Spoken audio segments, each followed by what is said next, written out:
Assalamualaikum warahmatullahi wabarakatuh, dan salam sejahtera bagi yang beragama lainnya. Selamat pagi anak-anak, selamat datang di masa pengenalan lingkungan sekolah SMK Wahana Karya Surabaya tahun ajaran 2021-2022. Baiklah, pagi ini Ibu akan menjelaskan materi mengenai kepramukaan dan kedisiplinan. Kepramukaan. Salam pramuka. Baiklah, kita masuk ke materi kepramukaan. Pramuka yang memiliki kepanjangan Praja Muda Karana, yang berarti kaum muda yang suka berkarya. Ibu yakin pasti kalian semua sudah tidak asing lagi dengan kata pramuka. Namun pramuka dengan kepramukaan itu berbeda. Sedikit pengertiannya berbeda ya. Kalau pramuka sendiri adalah kaum muda yang suka berkarya, sedangkan yang dimaksud dengan kepramukaan adalah proses pendidikan di luar lingkungan sekolah dan di luar lingkungan keluarga dalam bentuk kegiatan yang menarik, menyenangkan, sehat, teratur, terarah, praktis yang dilakukan di alam terbuka dengan prinsip dasar kepramukaan dan metode kepramukaan yang sasarannya akhirnya membentukkan watak, akhlak, dan budi pekerti luhur kalian. Oke, jadi di sini kalau pramuka itu kan seperti kayak teorinya ya.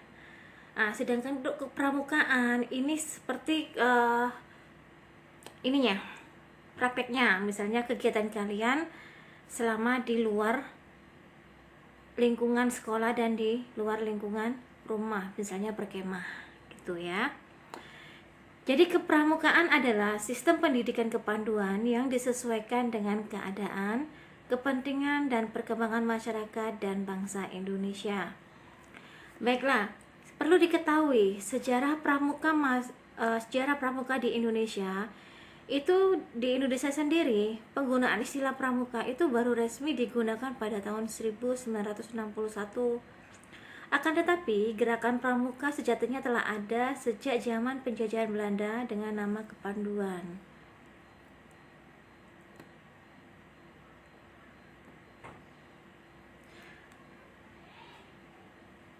Sejarah pramuka di dunia itu pertama kali dimulai saat Baden-Powell atau Lord Baden-Powell yang berkebangsaan Inggris menuliskan pengalamannya dalam buku Scott for Boys pada tahun 1908.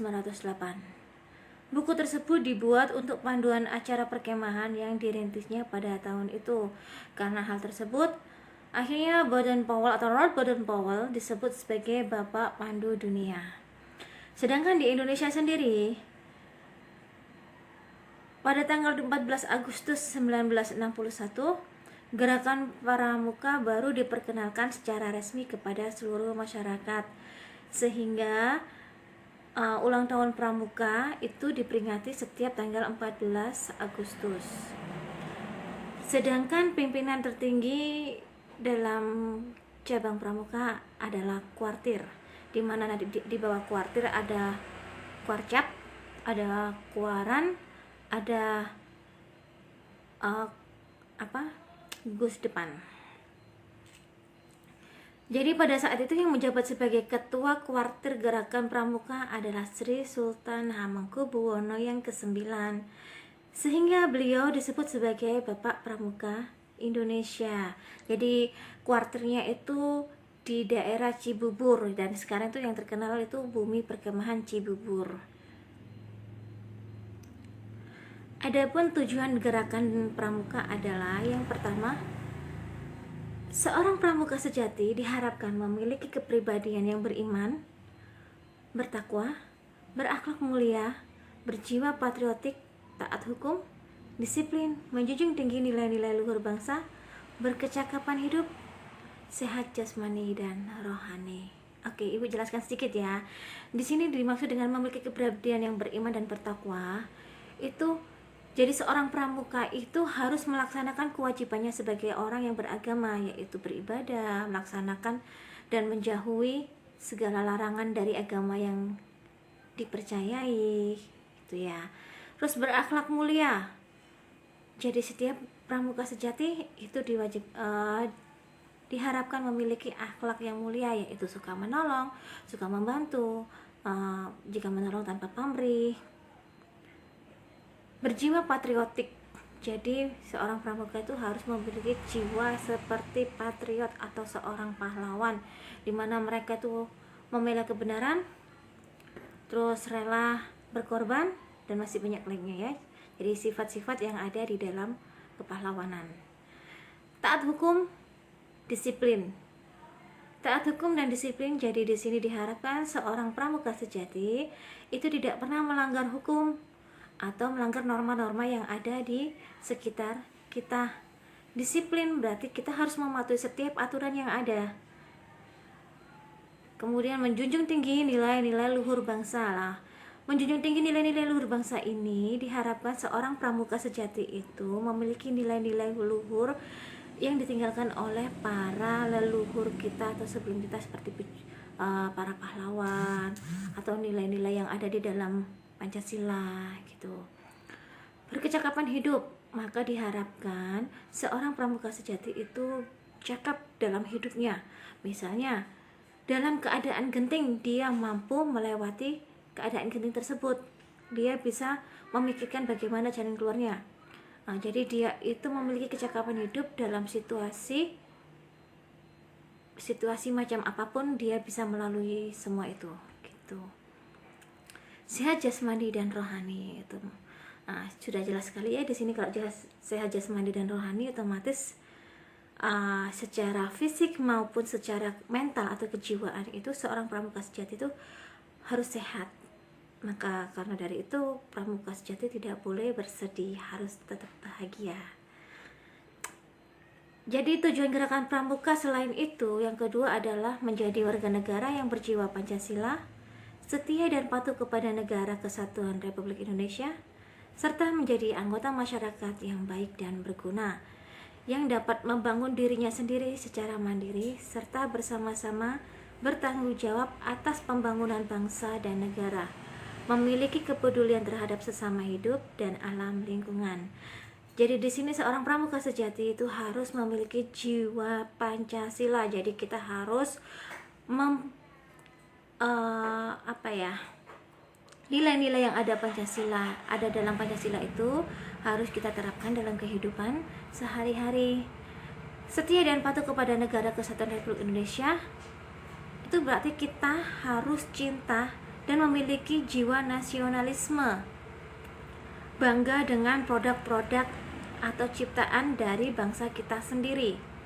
Alhamdulillah kalau kalian semua itu bisa menciptakan atau membuat suatu inovasi sendiri sehingga bisa bermanfaat untuk orang banyak. Itu tadi yang menciptakan suatu inovasi, jadi bisa dimanfaatkan oleh orang banyak, itu termasuk menjadi anggota masyarakat yang baik dan berguna karena apa? Ciptaan kalian bisa dimanfaatkan oleh orang banyak. Jadi harus kreatif ya di sini ya. Jadi yang dapat membangun dirinya sendiri secara mandiri serta bersama-sama bertanggung jawab atas pembangunan bangsa dan negara. Jadi kita semua memiliki tanggung jawab dalam pembangunan bangsa dan negara. Jadi kita ikut andil dalam pembangunan yang ada di sekitar kita atau di dalam kehidupan sehari-hari ya. Memiliki kepedulian terhadap sesama hidup dan alam lingkungan. Jadi di sini kita dituntut untuk menyayangi semua ciptaan Tuhan, termasuk hewan, tumbuhan, atau hidup kita di dalam suatu lingkungan harus hidup toleransi, tepos liro. Jadi jadi kita peduli terhadap lingkungan kita. Jadi misalnya gini, kalau terhadap lingkungan, misalnya kalian melihat sampah di depan kalian ketika kalian berjalan, sebagai seorang pramuka, apa yang harus kalian lakukan? Maka tentu kalian harus mengambil sampah tersebut tanpa disuruh. Itu termasuk kalian peduli terhadap lingkungan. Ambil sampah tersebut, buang di tempat sampah yang ada. Jika ada temannya membuang sampah sembarangan atau mencoret-coret tempat umum atau misalnya melakukan perusakan, maka kewajiban kita sebagai seorang pramuka sejati adalah mengingatkan mereka.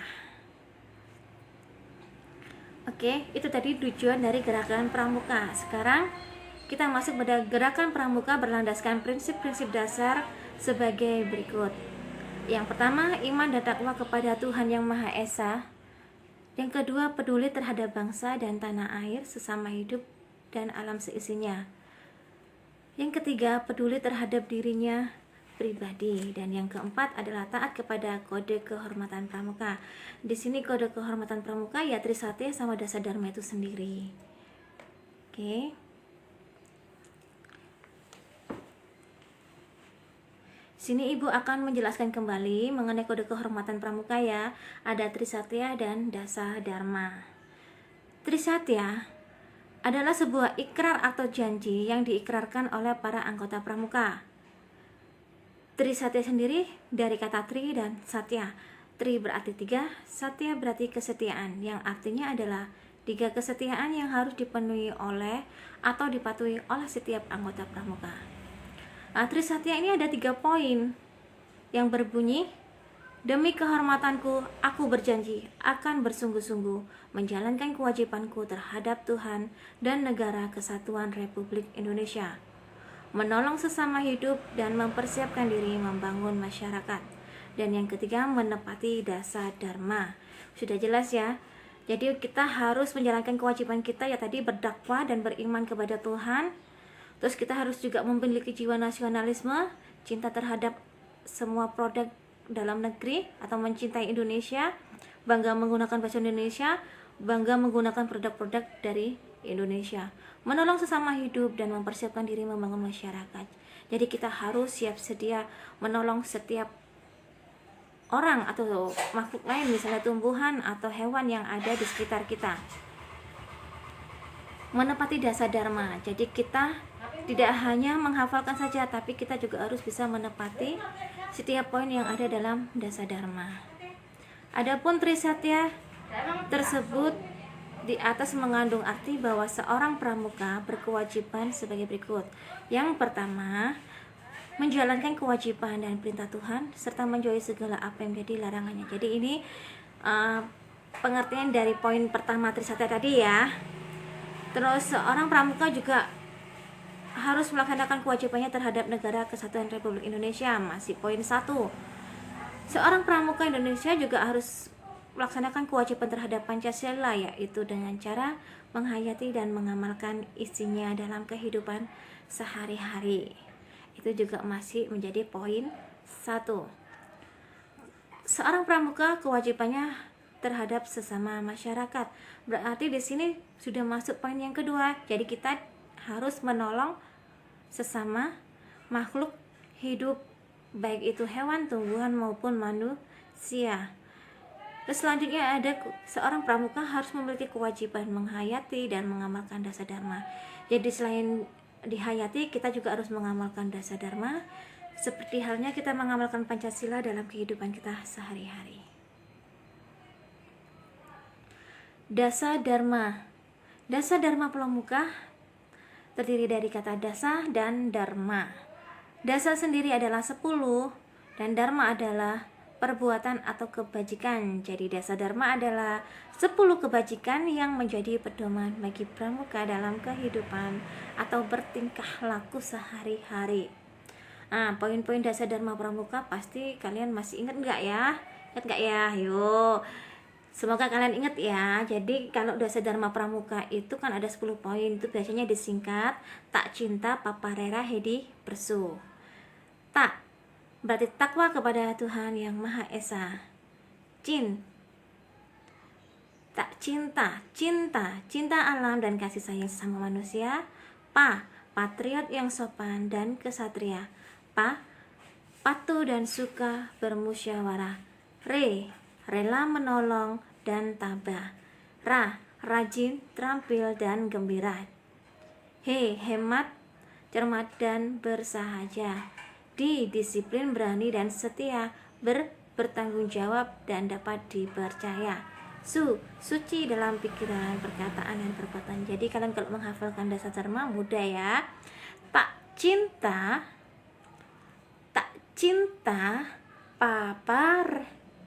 papa, re, ra, Hedi bersu. Oke, 10 poin ya. Untuk poin pertama pasti sudah jelas, takwa tadi sudah dijelaskan di depan. Cinta alam dan kisah sayang juga sudah dijelaskan, patriot yang sopan dan kesatria. Jadi kita harus memiliki jiwa-jiwa kepemimpinan seorang pahlawan, bukan hanya kepemimpinan saja ya. Jadi jiwa-jiwa yang ada dalam diri pahlawan, misalnya rela berkorban, pantang menyerah, terus berani membela kebenaran, itu semua masuk ya. Patuh dan suka bermusyawarah, otomatis anggota pramuka harus patuh dan harus melakukan musyawarah dalam menyelesaikan suatu permasalahan ya. Patuh itu di sini harus patuh terhadap norma dan hukum yang ada. Rela menolong dan tabah, pasti kita harus dituntut untuk rela dalam menolong seseorang tanpa mengharapkan suatu pamrih ya.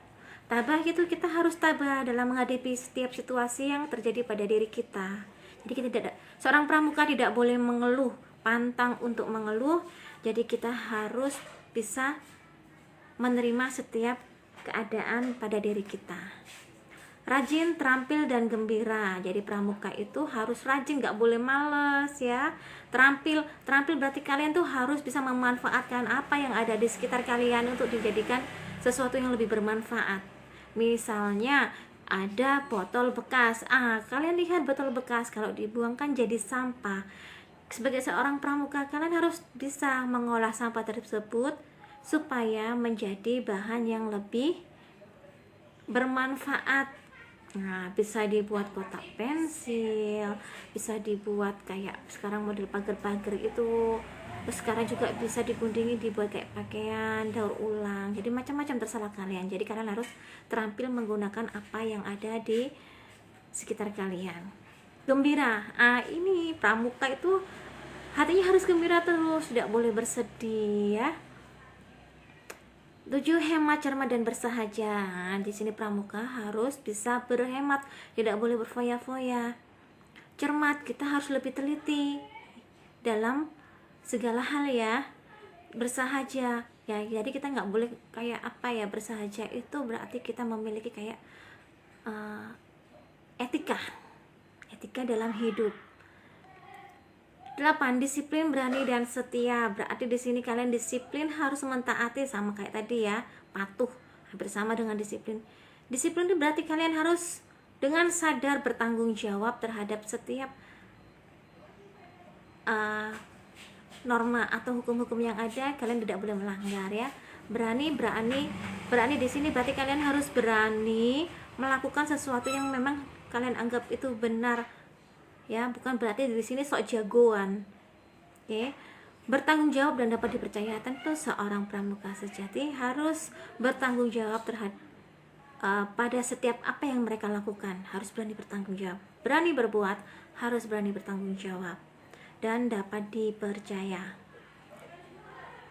10. Suci dalam pikiran, perkataan, dan perbuatan. Seorang pramuka sejati itu tidak boleh memiliki otak yang kotor atau pikiran kotor atau pikiran jahat ya, termasuk dengan perbuatannya juga. Itu tadi penjelasan mengenai kepramukaan. Sekarang ibu masuk ke materi kedisiplinan. Dapat kita lihat di sini, pengertian disiplin adalah kepatuhan untuk menghormati dan melaksanakan suatu sistem yang mengharuskan orang atau kalian untuk tunduk kepada keputusan, perintah, dan peraturan yang berlaku. Jadi nggak boleh dilanggar. Disiplin adalah sikap menaati peraturan dan ketentuan yang telah ditetapkan tanpa pamrih. Jadi tanpa paksaan. Tapi nggak bisa ya, memang kedisiplinan itu memang sedikit banyak untuk kalian itu harus sedikit dipaksakan. Biasanya nanti akan diberikan suatu sanksi jika kalian melanggar kedisiplinan. Oke, di sini fungsi kedisiplinan di sekolah akan Ibu jelaskan. Disiplin sangat penting dan dibutuhkan oleh setiap siswa. Disiplin menjadi prasyarat bagi pembentukan sikap, perilaku, dan tata tertib kehidupan berdisiplin yang akan mengantar seorang siswa sukses dalam belajar.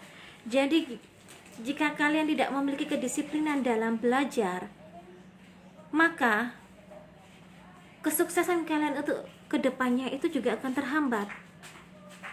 Jadi kalian harus memiliki sikap disiplin, dan disiplin sendiri itu juga untuk membentuk karakter kalian, membentuk sikap kalian, membentuk perilaku dan tata tertib kehidupan selama di sekolah. Nanti ketika kalian lulus, maka yang mendapatkan manfaatnya adalah kalian sendiri jika kalian sudah menerapkan disiplin setiap hari. Nah, kedisiplinan sebagai alat pendidikan adalah suatu tindakan. Nah, di sini makanya kalau kalian tidak mematuhi setiap peraturan yang ada di sekolah, maka kalian harus diberikan suatu sanksi, ya, entah itu sanksi yang ringan atau maupun berat. Itu sebenarnya tujuannya adalah untuk membentuk karakter kalian ke depannya, tidak hanya di sekolah. Karakter itu jika sudah menjadi karakter itu akan terbawa kalian cantik sampai ketika kalian sudah bermasyarakat. Jadi bisa diterapkan di mana saja ya. Kedisiplinan sebagai alat pendidikan adalah suatu tindakan, perbuatan yang dengan sengaja diterapkan untuk kepentingan pendidikan di sekolah. Kedisiplinan sebagai alat pendidikan yang dimaksud adalah suatu tindakan, perbuatan yang dengan sengaja diterapkan untuk kepentingan pendidikan di sekolah. Nah, jadi ini memang kedisiplinan itu dibuat di sekolah itu untuk membentuk karakter-karakter kalian, yaitu sikap kalian, perilaku kalian. Nah, itu biar kalian tuh bisa menjadi orang sukses untuk kedepannya.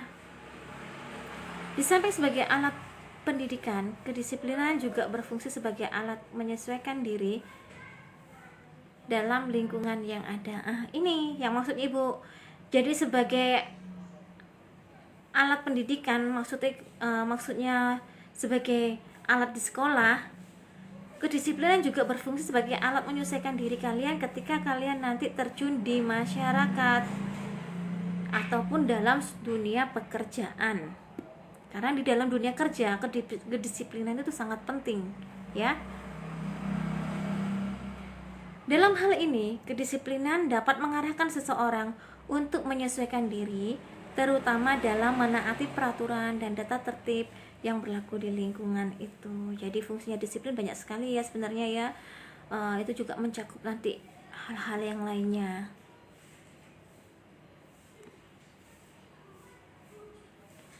Disiplin itu sangat perlu dalam proses belajar mengajar. Pasti Alasannya kenapa?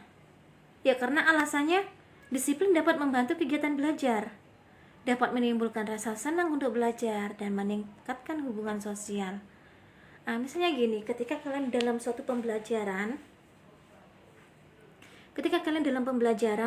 ada salah satu siswa yang tidak disiplin, misalnya rame, otomatis itu akan mengganggu kegiatan belajar kalian. Awalnya yang kalian harusnya mendapatkan materi on time, misalnya materi itu harus selesai hari ini, seharusnya bisa diselesaikan. Karena ada gangguan dari teman kalian yang tidak disiplin, maka materi tidak bisa diselesaikan pada hari ini. Jadi akhirnya molor. Seharusnya kalian bisa mendapatkan materi yang lebih banyak, akhirnya materinya kepotong karena salah satu sikap dari teman kalian.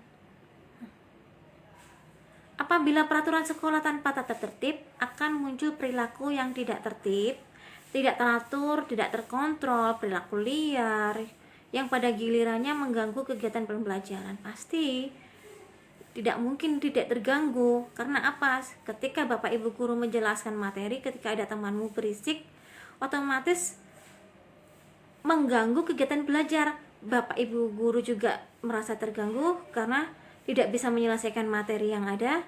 Kalian juga terganggu karena apa? Materi tidak bisa masuk dengan jelas kepada kalian. Karena dengarnya kan kayak berisik ya. Jadi kalian tuh akhirnya pikirannya terpecah, nggak bisa konsentrasi atau fokus pada materi itu. Oke, Ibu lanjutkan.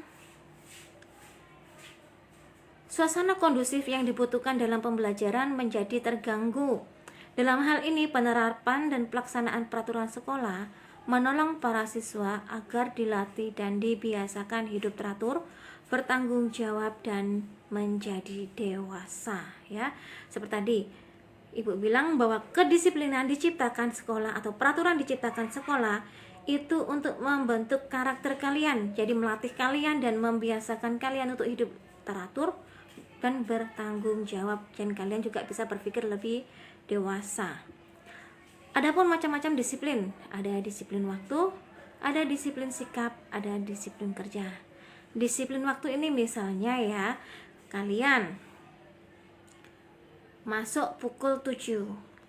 Jika kalian disiplin waktu, maka kalian pukul setengah 7 itu paling enggak sudah berada di sekolah. Berarti kalian tuh on time atau datang lebih awal, tidak terlambat. Itu sudah disiplin waktu. Atau misalnya disiplin waktu, kalian mendapatkan tugas, ibu beri waktu 3 hari, maka sebelum 3 hari kalian harus sudah menyelesaikan tugas tersebut. Jika tidak bisa, maka paling enggak hari ketiga sampai batas waktu deadline-nya tadi harus sudah diselesaikan. Itu berarti kalian disiplin waktu, tidak menunda-nunda penyelesaian suatu tugas atau pekerjaan. Disiplin sikap, di sini banyak sekali ya sikap ya. Disiplin sikap ini contohnya misalnya kalian ketika pembelajaran rame sendiri, tidak mau mendengarkan, atau kalian keluar pada saat jam pelajaran, itu termasuk kalian pelanggaran pada disiplin sikap. Jadi sikap kalian harus diperbaiki di sini ya.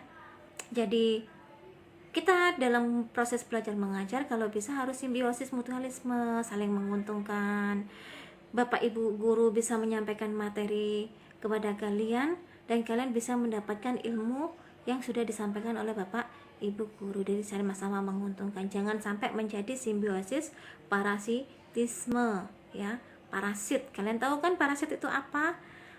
Jadi usahakan kalian harus punya disiplin waktu, disiplin sikap ya.